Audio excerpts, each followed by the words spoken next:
Entering inventory. All NetChef Crunchtime users have the ability to enter inventory.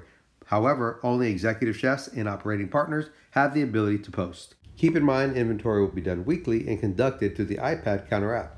All counts must be final by 10 a.m. Arizona time Wednesday morning. Now sit back and relax and enjoy a quick video on how to enter inventory.